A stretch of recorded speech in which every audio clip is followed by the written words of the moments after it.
Bismillahirrahmanirrahim. Assalamualaikum warahmatullahi wabarakatuh.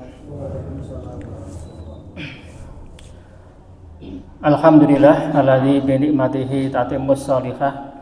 Allahumma shalli wa sallim wa barik wa an'im ala nabiyyina Muhammadin sallallahu alaihi wasallam. Faqala Allah ta'ala ya ayyuhalladzina amanu taqullaha haqqa tuqatih wala tamutunna illa wa antum muslimun amma ba'du. Bapak-bapak dan ibu-ibu jamaah salat Isya rahimakumullah. Malam hari ini kita akan membahas dua ayat Al-Qur'an, yaitu surat Al-A'raf ayat 16 dan ayat 17. Berkaitan materi fikih salat kita sudah selesai, maka untuk pengajian malam Sabtu berikutnya kita akan membahas ayat-ayat Al-Quran atau hadis-hadis Rasulullah SAW, kemudian kita terangkan secara singkat. Malam hari ini kita belajar dua ayat. Allah berfirman, A'udzubillahi minasyaitonirrajim. Qala fa bima aghwaytani la aq'udanna lahum siratal mustaqim. Iblis mengatakan, wahai Rabbku, karena engkau sudah menyatakan aku sesat, maka sungguh akan aku halangi mereka para manusia dari jalanmu yang lurus. Ayat ini penegasan bahwa iblis sudah berjanji, bahkan bersumpah kepada Allah akan mengganggu dan menggoda seluruh anak Adam agar tergelincir dari jalan yang lurus. Di dalam tafsir Ibnu Katsir, Siratal Mustaqim di sini adalah jalan hak, yaitu jalan kebenaran atau jalan Islam. Kemudian di ayat berikutnya iblis mengatakan cara dia mengganggu atau menggoda manusia. Dilanjutkan di ayat 17, Summala'atiyannahum mim baini aidihim. Kemudian sungguh akan aku datangi mereka dari arah depan mereka, wa min khalfihim, dan dari arah belakang mereka, wa an aimanihim, dan dari arah kanan mereka, wa an samailihim, dan dari arah kiri mereka, wala tajidu aktsarahum syakirin. Dan ya Allah, engkau tidak akan mendapati kebanyakan manusia akan bersyukur. Atau maksudnya adalah engkau tidak akan mendapati kebanyakan manusia mau taat kepada Allah Subhanahu wa taala. Jamaah rahimakumullah, di ayat ini iblis mengatakan ada 4 arah di mana dia akan menggoda manusia. Dari arah depan, belakang, kanan dan kiri. Para ulama mufassirin menjelaskan, salah satunya dari Imam Qatadah, dan penjelasan ini dinukil di tafsir Imam Ibnu Katsir. Beliau mengatakan, pertama, iblis akan menggoda kita dari arah depan.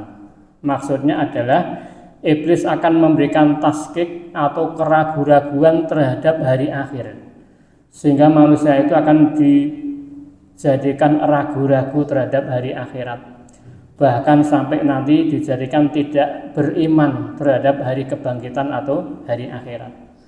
Bisa jadi kita insya Allah tidak sampai taraf ragu-ragu. Insya Allah kita tetap beriman 100% akan adanya hari akhir. Tetapi mungkin iblis akan menjadikan kita lemah keimanan kita kepada hari akhir. Sehingga kalau sudah iman pada hari akhir, walaupun secara umum beriman, tetapi posisi imannya lemah, maka kita nanti tetap mudah tergelincir dari jalan kebenaran. Mungkin kita akan meninggalkan ketaatan kepada Allah atau mungkin bermaksiat kepada Allah Subhanahu wa taala. Maka misalnya dalam surat Al-Mutaffifin, Allah mensifati orang yang bermaksiat kepada Allah, yaitu jenis maksiatnya adalah melakukan kecurangan ketika menimbang, ketika jual beli. Allah berfirman, wailul lil mutaffifin. Kecelakaanlah bagi orang-orang yang curang. Alladzina idzaktalu 'alan nasi yastawfun, yaitu orang yang ketika membeli maka dia minta kepada penjual agar timbangan dan takarannya itu dipenuhi. Wa idza kaluhum awazanuhum yukhsirun, tetapi begitu dia jadi penjual, maka dia mengurangi takarannya, berbuat curang kepada pemberinya. Ini praktek maksiat berupa kecurangan sehingga dia mendolimi orang lain. Maka terhadap praktek seperti ini Allah memperingatkan orang ini dalam ayat berikutnya. Ala yadhunnu ulaika annahum mab'utsun. Tidakkah mereka ini yakin atau beriman bahwa nanti mereka akan dibangkitkan di hari akhir? Jadi terhadap tindak maksiat Allah mengatakan kok seakan-akan orang ini tidak beriman kepada hari akhir. Seakan-akan tidak beriman bahwa mereka nanti akan dibangkitkan oleh Allah Subhanahu wa taala. Maka ini cara iblis yang pertama menimbulkan keraguan-raguan kepada kita terhadap adanya hari akhir. Maka tugas kita adalah bagaimana terus memperkuat keimanan kita kepada hari akhir. Bahkan para ulama mengatakan hari akhir itu sudah kita mulai sejak kita ajal. Begitu ruh kita diambil oleh Allah, maka saat itu juga kita sudah masuk ke dalam hari akhirat. Berarti itu sebentar lagi setiap manusia pasti akan masuk ke hari akhir. Maka Rasulullah memberikan satu pesan, aksiru dzikra hadimil ladzat, yakni al-maut. Perbanyaklah mengingat pemutus kenikmatan dunia, yaitu kematian. Ini hadis sebagai perintah bagi kita agar tetap kuat iman kita kepada hari akhir, banyak-banyak mengingat-ingat kematian. Mungkin dengan cara menengok orang yang sakit, atau sebagian ulama salaf dulu itu ketika ada orang sakaratul maut itu ditunggui sambil ditalkin, sambil mengambil faedah. Kalau sedang melihat orang yang sakaratul maut, ini betul-betul mengingatkan kita bahwa sebentar lagi kita akan meninggalkan dunia. Kemudian jamaah rahimakumullah, yang kedua adalah setan akan menggoda dari arah belakang. Imam Qatadah menjelaskan dari belakang ini maksudnya dibuat sangat cinta terhadap dunia. Sebagaimana firman Allah Ta'ala dalam surat Al-Adiyat, wa innahu likhubbil khairi lasadid. Dan sesungguhnya manusia betul-betul sangat kuat cintanya kepada harta dunia. Maka Allah menegur, afala ya'lamu idza bu'sira ma fil kubur. Apakah mereka tidak tahu ketika nanti dia dibangkitkan dari alam kubur, wa khusila ma fis sudur, dan akan diungkapkan semua yang ada di dalam dada-dada mereka. Ini cara yang kedua. Maka bagi seorang mukmin tentunya kita sangat paham betul bahwasanya dunia itu singkat. Dunia dinamakan ad-dunya karena maknanya memang sesuatu yang rendah, sesuatu yang remeh. Dan para ulama mengatakan tidak ada satupun yang lebih dekat dengan manusia kecuali hanya kematian. Maka dunia ini sebagaimana konsep bagi seorang muslim sebagai satu wasilah untuk mengantarkan kita bisa berbuat taat kepada Allah Subhanahu wa taala. Kemudian jamaah rahimakumullah, yang ketiga adalah setan akan menggoda dari arah kanan. Maksudnya adalah setan akan menghalang-halangi dari ketaatan kepada Allah Subhanahu wa taala. Kita akan dibuat selalu merasa berat untuk beramal soleh, berat untuk sholat berjamaah, berat untuk tilawah Al-Quran, berat untuk zikir kepada Allah Subhanahu wa taala. Maka yang namanya amal soleh itu tabiatnya memang pasti berat, karena memang ini efek dari gangguan iblis beserta bala tentaranya dari kalangan setan, yaitu memperberat amal ketaatan kita kepada Allah Subhanahu wa taala. Maka sebagai solusinya kita perlu membuat program amal soleh harian. Program amal soleh harian sesuai dengan kemampuan kita masing-masing. Yang penting program ini kita jalankan secara disiplin, dan ditambah lagi akan lebih ringan program ini kalau kita menambah dengan pengetahuan tentang fadilah amal. Fadilah amal-amal yang kita programkan ini. Misalnya kita programkan setiap hari sholat duha. Sholat duha ini hanya butuh waktu 3 menit saja. Kalau 2 rakaat dibaca surat-surat pendek saja, 3 menit sudah selesai. Padahal Allah memberikan waktu sholat duha dari sejak matahari meninggi setinggi tombak sampai menjelang zuhur itu mungkin sekitar 5,5 jam, sangat panjang sekali. Tetapi waktu 5,5 jam, kenapa sering kita gagal ambil 3 menit saja untuk sholat duha? Jawabannya karena memang tidak pernah kita programkan. Sesuatu yang tidak pernah diprogramkan pasti banyak yang terlewat. Maka ini agar kita tidak mengalami sesuatu yang sangat berat untuk berbuat ketaatan, diprogramkan. Yang penting program itu sesuai dengan kemampuan kita masing-masing. Ada satu nasihat dari Imam Ibnu Jauzi, kata beliau, inna masyaqat ta'ati tazhab, sesungguhnya keletihan dari berbuat taat kepada Allah.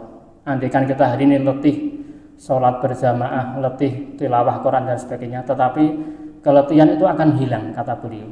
Wa yabqa sawabuha, tetapi pahalanya yang akan tetap abadi. Mungkin hari ini seharian kita beribadah kepada Allah, nanti kita pakai istirahat tidur pun keletihan akan hilang, tetapi ada sesuatu yang tetap bertahan, yaitu pahala kita di sisi Allah Subhanahu wa taala. Sebaliknya kata beliau, wa inna lazzatal ma'asi tadhhab. Kalaupun ada orang yang bermaksiat, seenak apapun maksiat, maka seenak-enaknya maksiat, maka itu tetap akan hilang. Selesai dia maksiat, maka kelezatan maksiat itu juga hilang. Tetapi walaupun kelezatannya sudah hilang, akan ada satu yang masih abadi, disimpan oleh Allah Subhanahu wa taala, yaitu azab dari Allah Subhanahu wa taala. Ini nasihat dari beliau, sehingga bisa kita jadikan sebagai motivasi.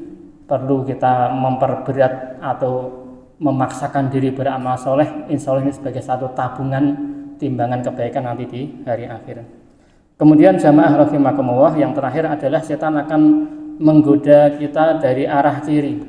Maksud dari arah kiri adalah setan akan menghiasi kemaksiatan. Kemaksiatan dijadikan indah, padahal yang namanya maksiat yang kita kerjakan itu berdampak luas. Dampaknya di dunia maupun juga di akhirat.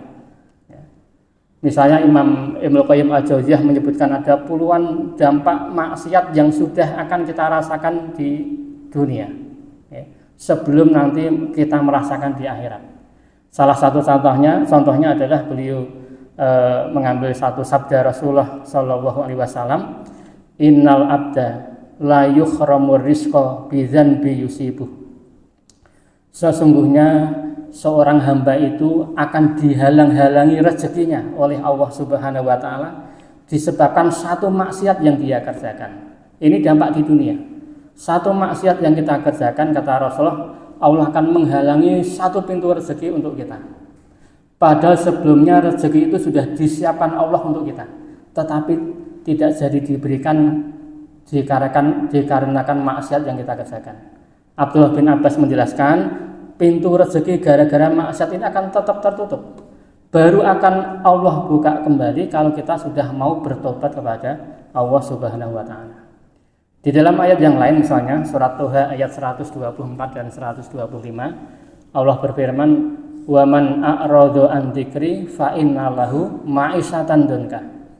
Dan barang siapa yang berpaling dari peringatanku, dia malah bermaksiat kepada Allah Subhanahu wa taala, tidak mau berbuat taat kepada Allah Subhanahu wa taala, maka Allah mengancam, fa inna lahu ma'isyatan dunka, maka akan kami beri orang ini kehidupan yang sempit.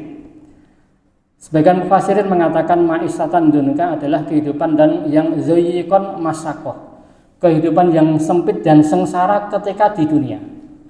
Jadi orang yang berpaling dari peringatan Allah di dunia pun sudah dihukum dengan menjalani kehidupan yang sempit dan susah.